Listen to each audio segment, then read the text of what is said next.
Welcome back to another episode of Right Here in Mass. Joining me today is Roger Andrews, a passionate illustrator, educator, and the creative force behind SketchyGOichie, a program dedicated to empowering youth through digital art. With over 2 decades of experience in the art and design industry, Roger has worked across animation, comics, and character design, bringing imaginative concepts to life for clients around the world. Roger, welcome to the show. Thank you so much for having me. It's my pleasure. As Roger and I were talking about before we began recording, I was saying that I'm very excited to have him on because I have not had anyone in the art world yet. So I think it'll be so cool to hear about you and everything you've been doing. And that's where I really love to start, Roger, is have you share with our listeners more about yourself and what you do. Sure, I'm excited to be the tip of the spear of all that art influence and art business that is going to come flooding in. I'm excited to be a part of that. Yeah, so obviously, as most artists began, it's at the very beginning. I mean, I was like 4 or 5 years old when I think my kindergarten teacher identified, wow, that kid is really drawing that Spider-Man really accurately, on my construction paper back in the day. But from there, I've been that kid in every class that is artsy, right? There's one in every class in every school around the world. So I was that kid. And luckily, my parents and my grandparents specifically and my family really supported and encouraged me to pursue it. And I was a big, big, big time comic book fan as a little guy. And I got to tell you, this is way before Marvel Universe and movies. And so you actually had to physically read stuff on paper. And so yeah, so I just was passionate and just immersed in that world, and I would just constantly drawing characters from both Marvel and DC Comics my entire childhood. Had aspirations to become a comic book illustrator or a comic book artist for a career, and so I wound up going to New Bedford Voc Tech. That's the vocational high school local here in the South Coast, and so I took commercial art, which is a program that's been morphed into several other things since. And then from there, I was introduced to my alma mater, my art school post graduation from high school, Butera School of Art, which is in Boston, Mass, or was since it's kind of went away since then. And then from there, I graduated. I took both programs. They had a sign painting, which is an odd side That is angle, interesting. Yeah. right, and sign painting class, which I took and graduated from. That was a 2-year course. And then they liked my art so much that they brought me back on scholarship to take commercial art on a collegiate level, or so they say a level or pre-grad level. And so what I did is I took that, graduated from that, and I got a job right out of art school working for an ad agency, Hill Holiday Advertising in Boston. So I was like the junior guy, low man on the totem pole, bullpen artist right out of school. So Mhm. that's kind of like how I got introduced and started into the career. Yeah. So, which is very cool. And I'm curious to hear what that transition was like from working for the ad agency to now having your own company. And even if there was like any other careers along the way, in between those, start with starting your own endeavor. Right. And what actually happened is right as I got the job at Hill Holiday Advertising, again, being the junior guy, I was there for 6 years. So I Hmm. eventually elevated myself to the senior illustrator role. Very professional, right? Very, very official. And what would happen is at any ad agency, and anyone who's in marketing or advertising knows, you generally pitch your ideas to the client.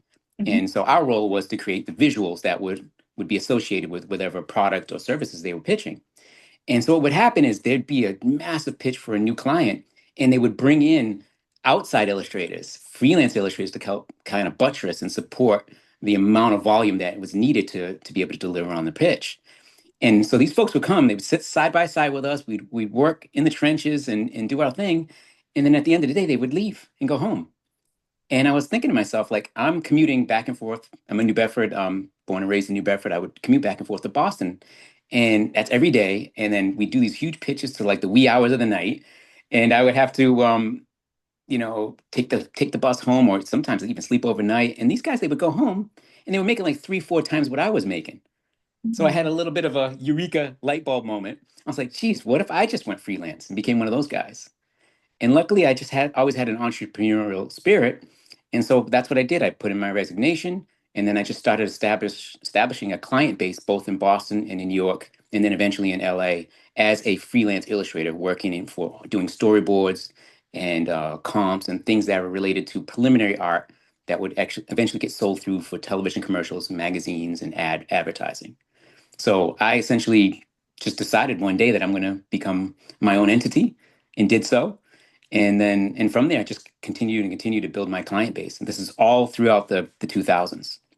Yeah, that's amazing. And so I'm curious to hear what that process was like for you going freelance. I know that that's one thing that a lot of our listeners can relate to right now is they're kind of in that position themselves where maybe they're working a corporate job and having a business on the side and wanting to go full time with their business and leave the corporate job, or they're like you and just kind of want to put in their resignation right away and start something on their own. So I always love when our guests bring this up because it's so relevant. But I'm curious to hear your experience of going freelance and what you learned along the way and what it was like for you. Sure. And I should say as a disclaimer, like it's not a one size fit all sort of thing. Like how Yeah. the timing of when I did it was really fortuitous. Mhm. You're talking the very late 90s, which was in my opinion, the absolute apex of like marketing and advertising, The both dot on com television and era. media. The .com era, and actually it was Yeah. kind of the internet was just percolating and just starting to become prominent. Hmm. And so there was a lot of money in the industry at that time in marketing in general. And you're talking all manner of products. And you got to imagine everything was still physical media at that time. And Right. so I think my timing, though I didn't do any advanced scouting or anything, or I didn't track any metrics, or I didn't do any forethought to it, I just sort of caught an awesome wave. And there was just so much work that I kind of fit right in. And my talent for generating images that were sort of, a lot of stuff from my imagination. I worked very fast, and it fit right into that mode at that time. But to be honest with you, ultimately, it comes down to courage. Yeah. And I don't know if that's the right answer, but I just chose to make that move. I didn't feel particularly tethered to the company, although I loved working there and I appreciated the opportunity. Um, but I just saw greater things for myself, and I was willing to take a shot on myself, Mhm. which is a lot of myselfs. But but the reality is, if it's at all encouraging to anyone who is interested in making that move, um, the ceiling that I was able to carve out is unlimited. Yeah. And I saw that even as a young guy. I just saw that. It's like I there is no income cap. There Hmm. is no amount of business. It's just my own capacity to service my clients. That's all I was concerned with. And at the time, I'm as a young guy, so like 30. So I was just going for it. Hmm. So I don't know. Again, not one size fits all, but for me, it's just a level of courage. And then obviously, like you have to have the talent, and you have to have the ability to work well with others, to play well with Yes. others. True. That's a huge part of it. And I think what maybe hurts some people, if they're the person at their agency or their company or wherever they're doing their W-2 job, if they're the one that is perhaps ruffling the most feathers, um, depending on the industry, maybe it's meant for you to be disruptive. But if you're that, it could be a challenge. You really need to Mhm. be somebody that people want to work with repeatedly. Yeah, that's a great piece of advice. And I love what you mentioned about courage too, because it reminds me of the mentality of the greater the risk that you take on something, the greater the reward that will come with it. And so that sounds like it's what you experienced as well, where you just took a shot and here's what ended up happening for you. And like you said, it was such a good like stars alignment for you of being able to have all this work line up. No, awesome. And obviously there's a preparedness too. I don't want to Yeah. underestimate that. I mean, I spent 6 years at that agency, so I built up the Hmm. chops. And then I witnessed and observed how other successful freelancers made their hay and asked them about it. I actually inquired, and I didn't have any direct mentorship, but I certainly had people that I worked with. In fact, Steve Lewis was my direct um, superior over at the ad agency at Hill Holiday, and he was so instrumental in framing my mindset and Hmm. how to work quickly and how to deliver for your clients every time and to be supremely reliable for your in terms of your deliverables, in terms of like being honorable with your word and being someone who is obviously the talent. I hate to say it, in my industry, in the arts industry, is almost like the default. Like you have to have a certain talent level and a certain your I'll put it to you this way, your images have to have a certain amount of appeal, you Yeah. know, but your ability to deliver them when the client needs them and on deadline is one of the things that I learned very, very early on from Steve. and from everyone that I worked with at Hill Holiday at the time. And then once I had that locked in, I knew I had that one tool, and that in addition to whatever talent that I had, to be able to be someone who could be successful at this. Yes. And I love that you brought that up because I feel like as service-based businesses or freelancers that I think one of the biggest like keys to success ultimately is being able to communicate well and often and also like you mentioned Roger being able to focus on delivering things when your clients are looking for them. I think just providing like a great client experience can really set you apart from others. And so I'm so glad you brought that up because I think it's a reminder that all of us need to hear over and over again. No doubt. And it's one of the things that it's overlooked. I think oftentimes there's a perception of artists in general that you're alone in your in your studio with your paint, and it's just this sort of solitude and this life that is sort of insular. And the reality is, in commercial art in particular, in illustration, it is a little more about client service, Mhm. right? Very often, if someone needs a book cover or an album cover or magazine cover or something for graphics for their YouTube channel or whatever it is, animation, you're serving the story that was generally generated by your clientele. And Yeah. I've done so much work in the licensing field for products, that are already established. So I'm in there and I know my role. And I feel like it's an important role. Obviously, if you're developing imagery that is going to go out to the masses, it needs to be appealing. But I know my role. And I think once you recognize it, I think it allows you to kind of slip right into the right groove that makes Mhm. things move forward in a really pleasing way for both sides, both the client and us as the servicers. Absolutely. And so after going freelancing for yourself around the late 90s, early 2000s, I'm curious to hear what then led you to start SketchyGOichie and what inspired you to start working with our youth. Sure. Well, there's a little bit of a bridge, right? Mhm. So there's an awesome moment, and we all have these sort of sliding doors, these sort of pivot points that happen in life. I actually went to teach briefly at my alma mater, Butera School of Art, for a couple of years. And what had happened was, this is right at the point where I went freelance. They invited me to come back, and I thought, boy, I probably should have some income while I'm trying to sort out while I'm trying to build this clientele for the freelance world. And so I went back to teach, and it's my first teaching experience at life. And I was only, God, was I even? It was like 29, maybe somewhere around there. And so what was awesome about that is I got some experience like being around. And by the way, so you're talking college age, um, youth, and I'm slightly above them in age. However, I had years of experience in the industry, and I was able to share that. And what I discovered is like how rewarding it is if you have any sort of ability, regardless if it's in the arts, to be able to share that and pass that on to the next generation. I never was really aware of that side of the equation, and so it kind of planted a seed back then, that this could be something that's really extremely rewarding, being able to pass on my knowledge to others. Mhm. And what happened during that time frame is I met probably one of the most instrumental people in my career moving forward was Chris Ford. He was a student at the time from Somerville. He actually owns a really top, like world class agency in Boston called Pilot.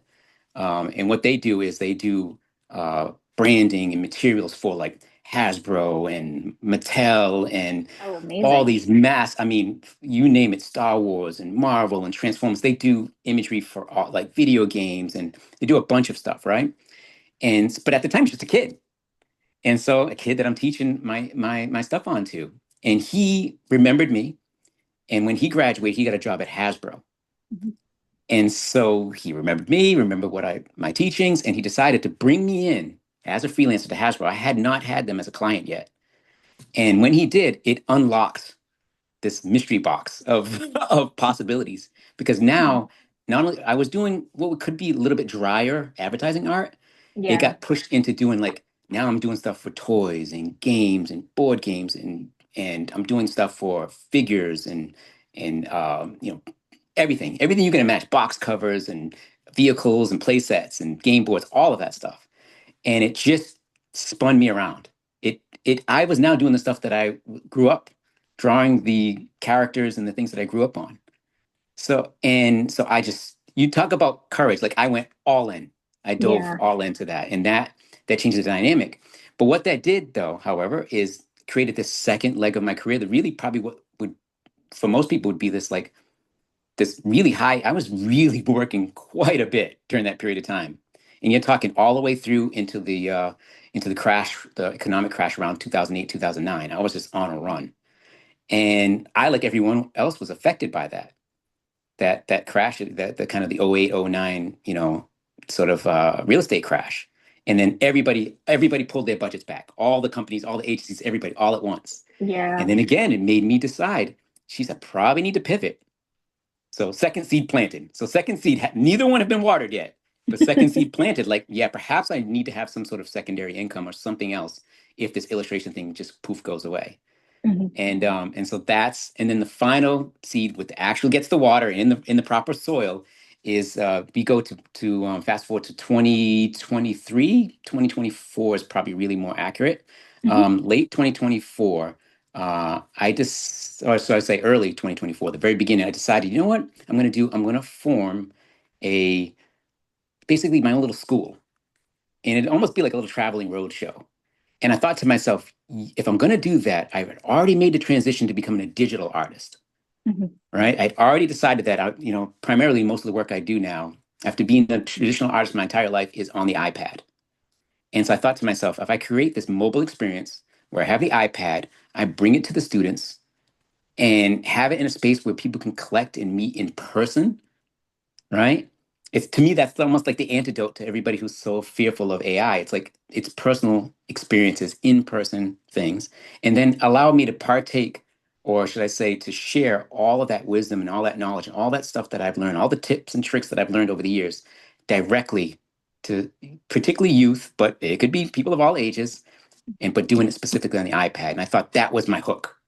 And so now, again, fertilized, watered, seeds, everything.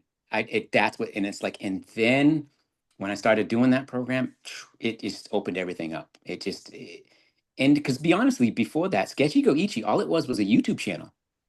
Oh, wow. I didn't even know Yeah, that. I created a YouTube channel prior to COVID, Mhm. and what I would do is I would, for example, I would just get on my iPad and I would do tutorials and demos, and I would have like these sort of like these running time lapse videos of like informative instructional things and how to render, how to draw all these wacky characters that I'm drawing, these crazy like Marvel DC characters. And so once I decided to do that, it changed. It just, it sort of, again, planted. I've got a whole garden going at this point. Yeah. And then so I just held on to the name because it's just so unusual. The SketchyGOichie name, it's just so unusual and so unique. And then I just tacked on the word draw at the end, Mhm. which is an acronym. And so the draw is digital rendering and art workshops. Mhm. And that's what goes out to the youth. And that's where we're at. Fully blossoming garden of art flowers. I Mhm. love it. And I love that what you've done with SketchyGOichie is combine both like the traditional stuff of bringing people together in person, but also like that new age technology where the youth are using like devices and technology so often in their lives. And so you're finding a way to still make art very prevalent and very important, but like incorporating the devices and technology that these students and youth are used to using by now. So I think that's wonderful that you've tied the two together and have helped to meet them where they are. And like you said, have done this mobile business. I think it's amazing. Yeah, and what's so wonderful, and you nailed it. It's like the technology. I think very often people think when they see someone rendering it on an iPad or see anything with an iPad, they just assume that it's a passive experience. Yeah. It's not. Yeah, of course you can consume content on an iPad, just watch movies or watch YouTube or TikTok clips. You can absolutely do that, but it's actually you actually engage, and there is a tactile quality to rendering on the iPad that people don't realize. Mm. You actually are applying pressure to the surface and generating these images in real time. So for someone who's drawn my whole life, it tickles that actual, like that desire to create, generating things in real time on a physical surface. Mhm. And a little pro tip, and again, this is for anyone, this is really inside baseball, is anyone even remotely interested in doing art on their iPad, whether that be digital painting or sketching or whatever, buy yourself a screen protector, a matte finish screen Mm. protector. Otherwise, that Apple Pencil tip will just slide all over that glass surface. I think it turns a lot of people off when they demo an iPad in, at Best Buy or the Apple Store. By Totally. the screen protect, now you have this textured surface which allows the drag, and it feels like you actually get that response. And it feels, and all of our iPads that we use for the kids during these sessions, they all have screen protectors, and they all have actual cases to protect them from protect their safety, the iPad safety, not the kids. They're always safe. But yeah, and so that's my pro tip. See, I can't help myself. I can't help but doing that. That's what I did with the Yeah. YouTube channel for years until we did the actual in-person classes. Absolutely. And I bet that you see firsthand the benefits that come from getting students and youth involved in the arts. And so I'm curious to hear like what you've seen from that. And like I imagine stuff with like confidence and whatnot. So I'd love to hear just the benefits and good things that come out of this. That is the most amazing epiphany that we discovered when we started actually. So we rolled it out officially in April of 24. So Mhm. we've been doing this greater than a year now. In our early sessions, what you would get sort of a collection of different kids, different age ranges. By the way, the lowest generally 6 to 7, all the way up to adults, young adults, and some older adults too, which is fine. And what we discovered is like this collection of individuals who they're under two spectrums, and that's important, the word spectrum. There are some folks, just regular people who love to draw, kids who love to draw, adults who love to draw, and there is kids and folks who love to draw and be creative but are a bit maybe neurodivergent. Mhm. And so what we're interestingly enough, we're getting some kids, and this is the extra rewarding part of this, who come to our classes. They have a place to sort of be creative around others, not so alone. And not only that, I've seen it several times. And my assistant Ashleana Felix, who was like an ace. By the way, that's another piece of advice. Little sidebar. If you can get people who can support your vision or your program, who are as passionate as you are, to be on board, aces. And Ash Great is an advice. absolute ace. Ace. She is like incredible, and she has experience in dealing with kids with special needs. Mm. So we have both a collection of kids who are from different economic backgrounds. So there's opportunity for those who may have never have or could never afford to be able to do what we're doing in this program, or to have access to tech to be able to do that because it's expensive to have your own iPad, the pencil, the case, the whole nine. Um, then they have the outlet to be able to draw, just to be able to create, and then to be able to draw and create in an environment that allows openness. And then the final piece of the puzzle, like on top of everything, is like, and this is my little Trojan horse. I'm trying to find like that next superstar. Like I'm hoping that we'll have a child or several that come through our program that we can actually like give work to or mentor Yeah. and actually like show them ropes, because I've been at this for over 20 something years. So I've seen every sort of angle. I've seen every different technology advancement and sort of absorbed it and made it part of my tool set. I've also been fortunate enough to travel the world and been inside of all kinds of corporate environments.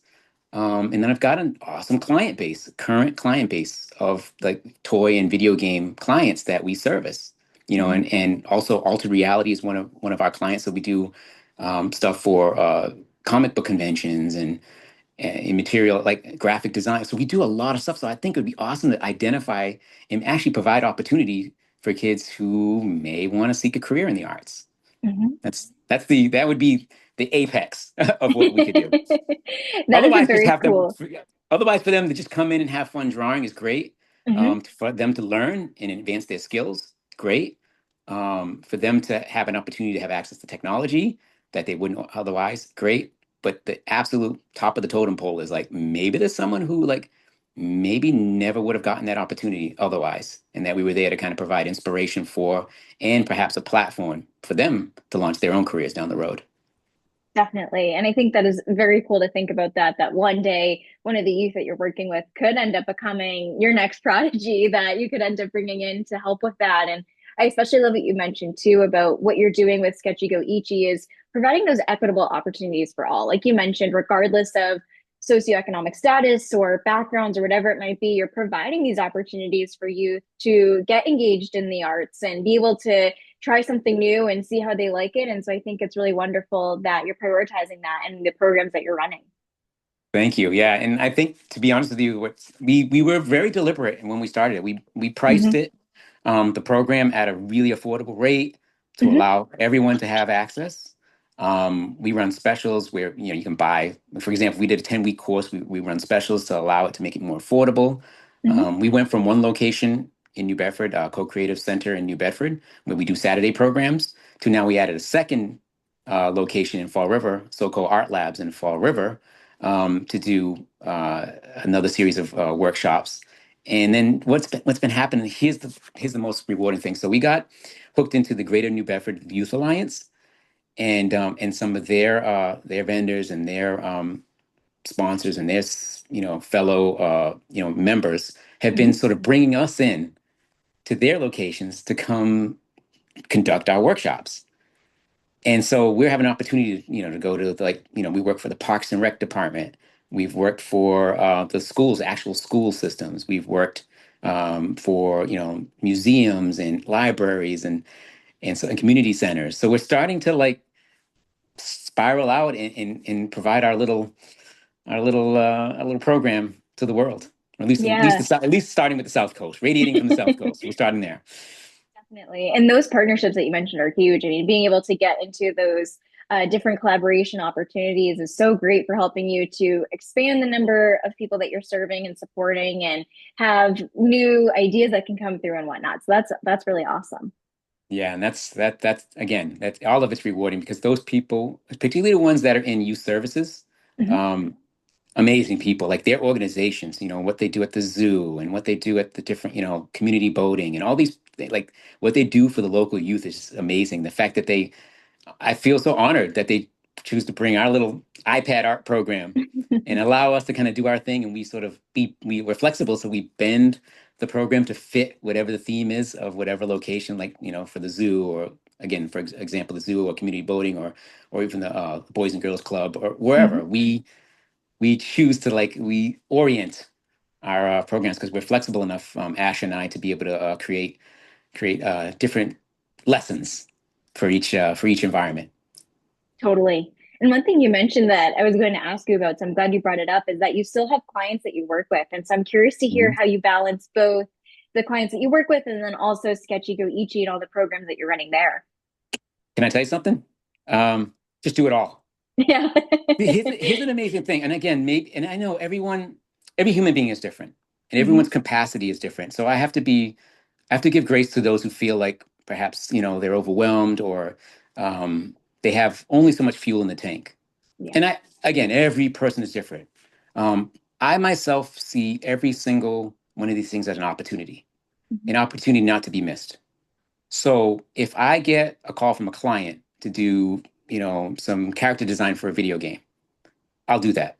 And Hmm. if the same day I have a class that Ash and I are teaching together, I do that as well. Then I haven't mentioned it. I also have some rental property that I invest in as well. I deal with that. Then there's, another location may want do that. Schedule something. Just do it all. Hmm. The reason, and I get exercise in. I eat well. I sleep.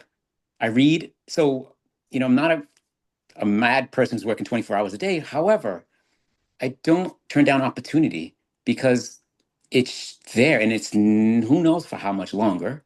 I mean, Yeah. obviously, this thing is going to grow. I don't think I'm being overconfident in saying that this is going to grow. It's like if we've Hmm. proven the model, it's highly successful in the moment. Certainly with the classes, the parents and the teachers and the kids themselves have a wonderful experience. They Hmm. want to come back for more. Everywhere we go, they like it and they like the experience. It's gonna grow. So the solution is for me not to do less and to take on less responsibilities, to bring on more people. Hmm. And I think that maybe, I don't know if that's where you were going with your question, but that's the solution. Bring on, like, for me, I could have done this by myself, but it would have taken so much longer. But so I Hmm. hired Ash. So Ash works with me. Then we hired a virtual assistant. She helps support us on the back end, right? And so the burden is now split in three. I mean, obviously, I have the lion's share of it because I'm the owner operator, so I have to do a lot of the meetings. But Ash will join me, and she contributes greatly in that. Um, and then so what we're doing now is we're cultivating young people to come be interns. And Mhm. and because I forgot to mention in the mix, I actually teach, or I have taught at UMass Dartmouth in the Oh, illustration awesome. department. So go CVPA.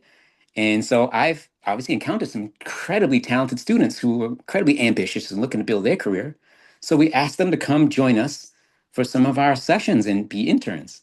Mhm. And they seem to really enjoy it too. So it's like, so there's a point, hopefully, we can cultivate them into being the next wave of instructors, and then allow us to scale and do this at more locations. I'd love to do this more in Rhode Island, and I mean, we're doing Tiverton, but it'd love, in Providence, and then spiral down to the Cape, and then perhaps wake our way all the way up to Boston, and do them all the way throughout Boston. It'd be great to just and then keep radiating out from there.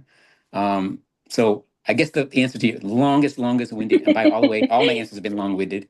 I'm sorry, but the answer to it all is just hire more people, good Yeah. quality people who are ambitious and who are honorable, and just keep growing from there. Yeah. And I love what you shared about like why do less when you can do more. I mean, you are so passionate about what you do. Like it's so evident and clear when you talk about it. And so why not continue to grow and find more opportunities and support more youth in the process? And like you said, also create career opportunities for the UMass Dartmouth students and other people who are looking to get involved. So I love that you're looking at the bigger picture of what can I keep doing? Like what's next for me? I'm not slowing down at any time soon. No, no doubt. And I don't see, I would hear the term in retirement.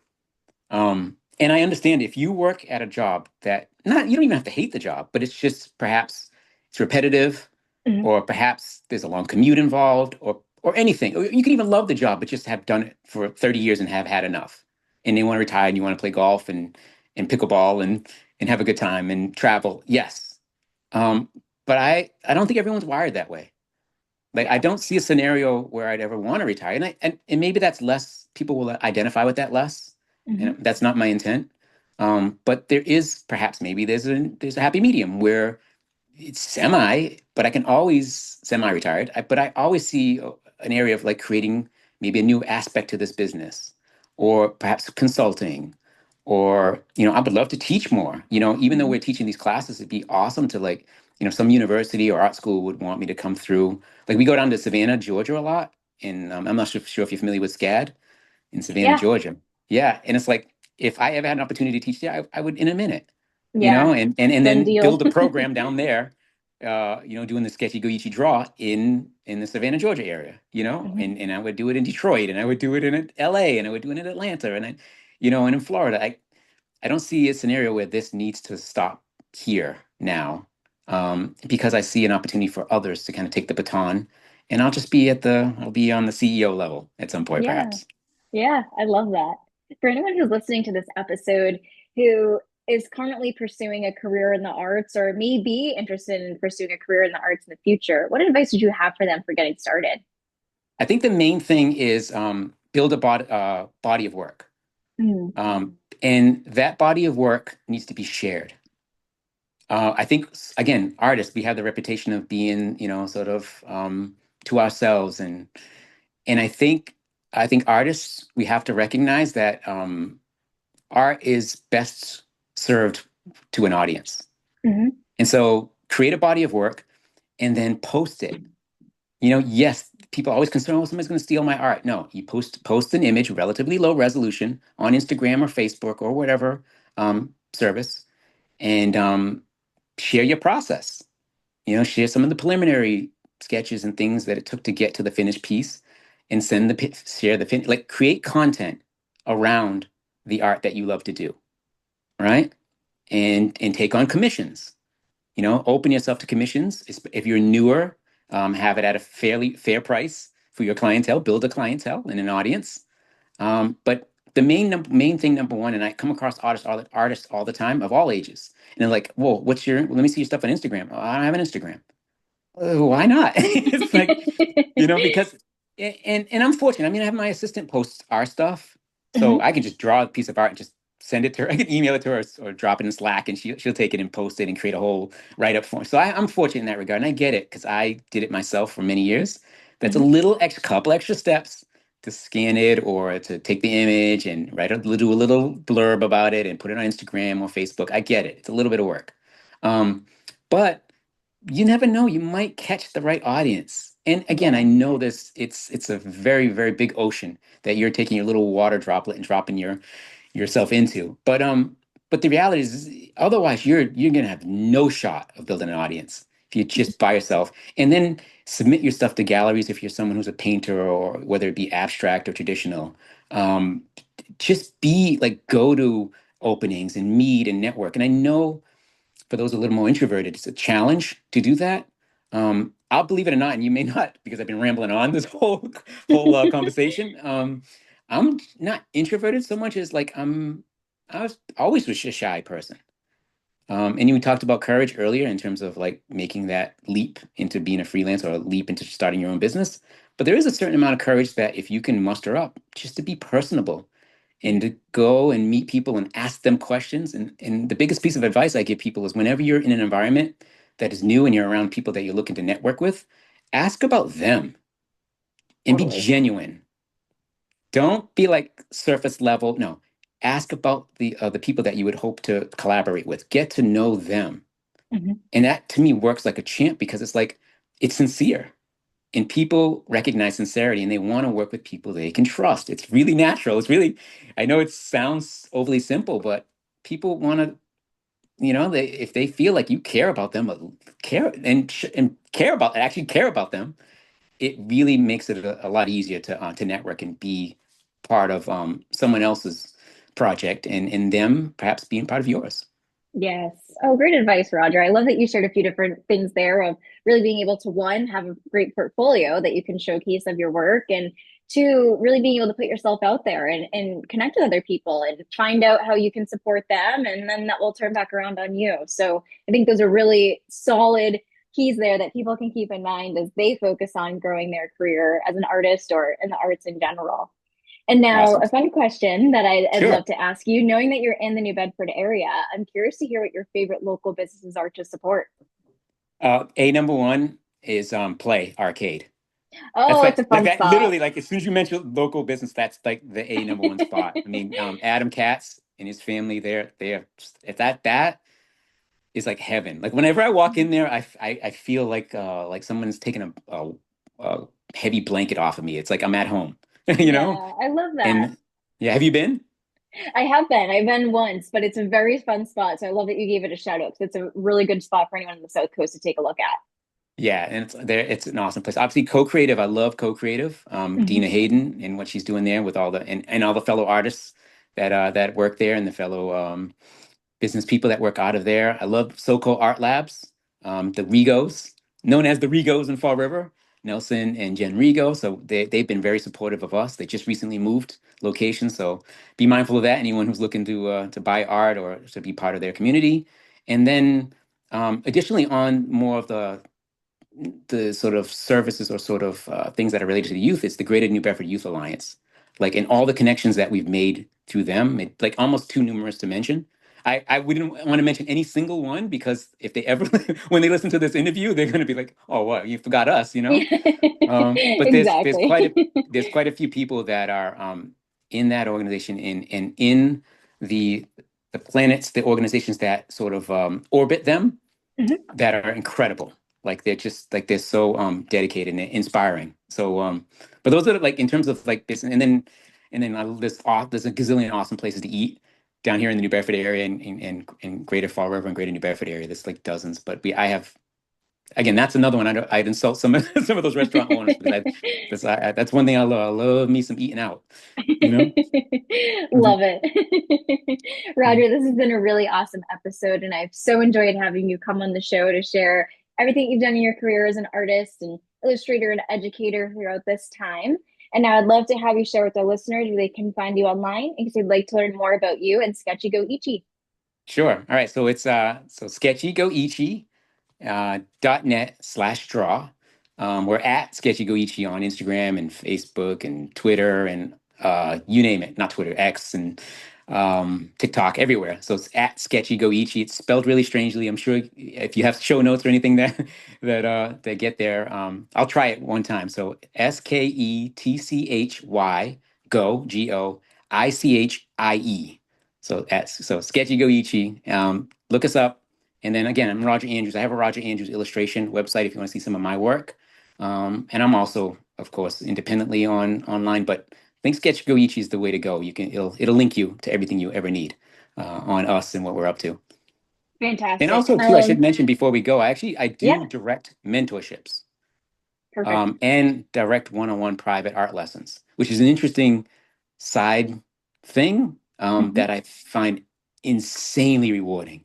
Like to actually directly one-on-one teach someone the ropes, insanely rewarding. So that I want to offer that as a service as well to people. Amazing. I'll include all those links in the show notes for our listeners. But Roger, thank you so much again for coming on today's show. You were really great. Thank you so much for having me, and you have a great rest of your day.